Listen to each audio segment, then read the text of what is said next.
नमस्कार, आप देख रहे हैं भारत एक्सप्रेस। मैं हूं आपके साथ आनंद विजय सिंह। राजस्थान विधानसभा चुनाव 2023 के लिए अब रण तैयार है, रण क्षेत्र तैयार है, सेनानी भी और सेनापति भी तैयार हैं और उसी क्रम में अब चुनाव प्रचार के लिए वहां पर नेताओं के आने जाने का सिलसिला भी शुरू हो गया है।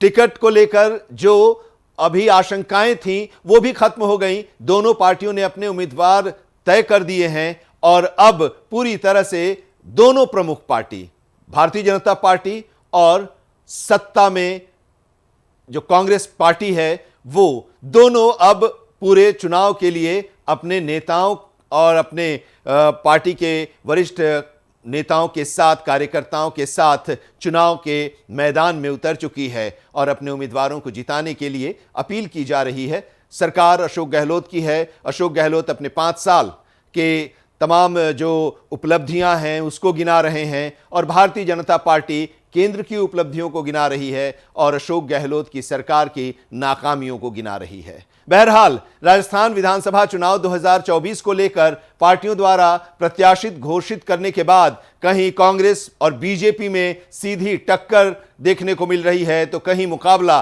त्रिकोणीय देखने को मिल रहा है इस चुनावी दंगल में। राजस्थान में अभी बहुत सी विधानसभा सीट ऐसी हैं जिस पर कांग्रेस और बीजेपी को अपने उम्मीदवारों के नामों को फाइनल करना है और कई सीटों पर तो प्रत्याशी घोषित कर दिए गए हैं, उन पर विरोध भी देखने को मिल रहा है।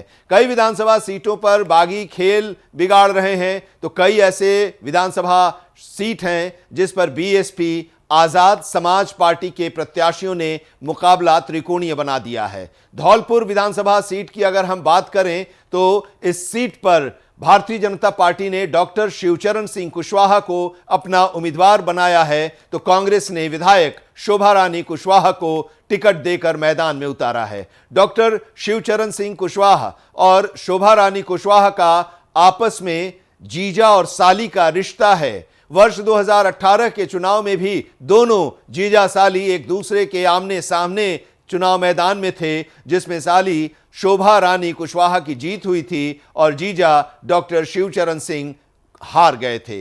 एक बार फिर विधानसभा चुनाव में जीजा और साली चुनावी दंगल में आमने सामने हैं, लेकिन इस बार दोनों ने पार्टियां बदल ली हैं। वर्ष 2018 के विधानसभा चुनाव में साली बीजेपी से तो जीजा कांग्रेस पार्टी के टिकट पर चुनावी मैदान में थे। इस बार जीजा बीजेपी से तो साली कांग्रेस के टिकट पर चुनाव मैदान में यानी कि चुनावी दंगल में जोर आजमाइश करेंगे।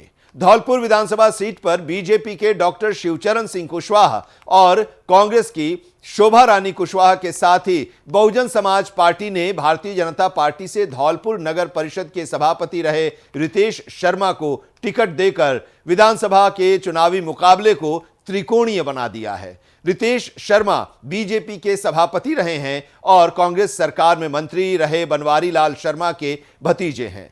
रितेश शर्मा के बहुजन समाज पार्टी के टिकट पर चुनाव लड़ने से यह मुकाबला त्रिकोणीय हो गया है, या यूं कहें कि यह मुकाबला रोचक हो गया है। शोभा रानी कुशवाहा के पति बनवारी लाल कुशवाहा ने वर्ष 2013 के विधानसभा का चुनाव बहुजन समाज पार्टी के टिकट पर धौलपुर विधानसभा क्षेत्र से लड़े थे और जीतकर विधायक बने थे, लेकिन विधायक बनवारी लाल कुशवाहा को सीआईडी सीबी ने नरेश कुशवाहा नाम के व्यक्ति की हत्या के आरोप में 14 अक्टूबर 2014 को गिरफ्तार कर लिया था। धौलपुर न्यायालय द्वारा 13 दिसंबर 2016 को बनवारी लाल कुशवाहा को दोषी मानते हुए आजीवन कारावास की सजा सुना दी गई। न्यायालय द्वारा सजा सुनाने के बाद राजस्थान विधानसभा से बनवारी लाल कुशवाहा की सदस्यता निरस्त कर दी गई और धौलपुर विधानसभा सीट पर उपचुनाव हुआ।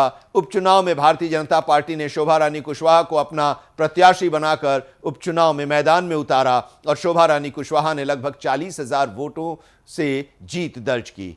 वर्ष 2018 का जब विधानसभा चुनाव आया तो उस चुनाव में भारतीय जनता पार्टी ने फिर शोभा रानी कुशवाहा को ही अपना उम्मीदवार बनाया और शोभा रानी कुशवाहा फिर जीतकर विधानसभा पहुंच गईं। बीजेपी प्रत्याशी शोभा रानी कुशवाहा ने कांग्रेस के उम्मीदवार डॉक्टर शिवचरण कुशवाहा को करीब 19,000 वोटों के अंतर से हराया था, लेकिन इस बार देखने को त्रिकोणीय मुकाबला मिलेगा। अब राजनीतिक कूट किस करवट बैठेगा, यह देखने वाली बात होगी, क्योंकि जो उम्मीदवार 2018 में जिस पार्टी से थे वो अब पार्टी बदलकर दूसरी पार्टी में आ गए हैं। यानी कि 2018 के बीजेपी के उम्मीदवार इस बार 2023 में कांग्रेस के उम्मीदवार हैं, और 2018 में जो कांग्रेस के उम्मीदवार थे वो इस बार 2023 में बीजेपी के उम्मीदवार हैं। लेकिन इन सब के बीच भारतीय जनता पार्टी से अलग होकर बीएसपी में गए रितेश बीएसपी के उम्मीदवार हैं, और यहां पर त्रिकोणीय मुकाबला इस बार